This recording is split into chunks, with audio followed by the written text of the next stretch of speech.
பீகாரில் 2025 சட்டமன்ற தேர்தலுக்கான வாக்காளர் பட்டியல் திருத்தத்திற்கு எதிரான மனுக்கள் மீதான இறுதி வாதங்களை உச்சநீதிமன்றம் இன்று விசாரிக்கிறது. இந்த சிறப்பு தீவிர திருத்தம் தொடர்பான சட்டப்பூர்வ தன்மை குறித்த வழக்குகளை நீதிமன்றம் விசாரிக்கிறது. ஏற்கனவே இருக்கும் வாக்காளர் பட்டியலை கணக்கில் கொள்ளாமல் புதியதாக வாக்காளர் பட்டியலை உருவாக்குவதுதான் வாக்காளர் சிறப்பு பட்டியல் திருத்தமாகும். ஆனால் இதில் பல லட்சம் வாக்காளர்கள் விடுபட்டிருப்பதாகவும், புதிய வாக்காளர் பட்டியலை உருவாக்கும் போது வேண்டுமென்றே சிறுபான்மையின வாக்காளர்கள் சேர்க்கப்படாமல் தவிர்க்கப்பட்டிருப்பதாகவும் குற்றச்சாட்டு எழுந்திருக்கிறது. ஜனநாயக சீர்திருத்தங்களுக்கான சங்கம் போன்ற தொண்டு நிறுவனங்கள் உச்சநீதிமன்றத்தில் தாக்கல் செய்த மனுக்களில் செயல்முறையின் சட்டப்பூர்வத்தன்மை மற்றும் வெளிப்படைத்தன்மை குறித்து கேள்விகள் எழுப்பப்பட்டுள்ளன.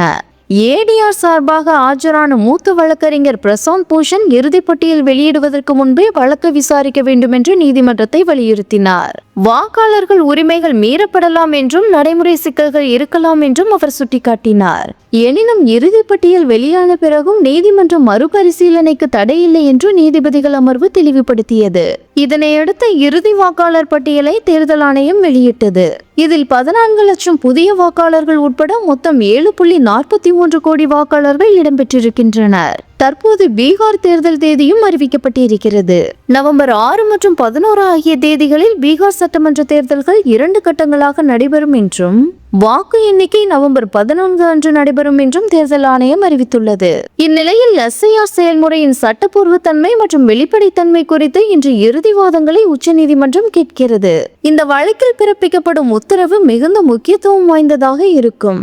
ஏனெனில் பீகாரில் நடைபெறும் தேர்தல் இனி நாடு முழுவதும் நடக்கும் அனைத்து தேர்தல்களுக்கும் தயாராக இருக்கும் என்று தலைமை தேர்தல் ஆணையர் கூறியிருக்கிறார். அது மட்டுமல்லாது தமிழ்நாடு உட்பட அனைத்து மாநிலங்களிலும் எஸ்ஐஆர் நடவடிக்கைக்கு தயாராக இருக்க வேண்டும் என மாநில தேர்தல் அதிகாரிகளுக்கு உத்தரவிட்டிருக்கிறார். கேரளாவில் எஸ்ஐஆர் நடவடிக்கைக்கு எதிராக அம்மாநில சட்டமன்றத்தில் ஒருமனதாக தீர்மானம் நிறைவேற்றப்பட்டிருக்கிறது. தமிழகத்திலும் இதற்கு எதிர்ப்புகள் இருக்கின்றன. எனவே இந்த வழக்கில் உச்சநீதிமன்றம் அளிக்கும் தீர்ப்பு மிகுந்த முக்கியத்துவம் வாய்ந்ததாக கருதப்படுகிறது.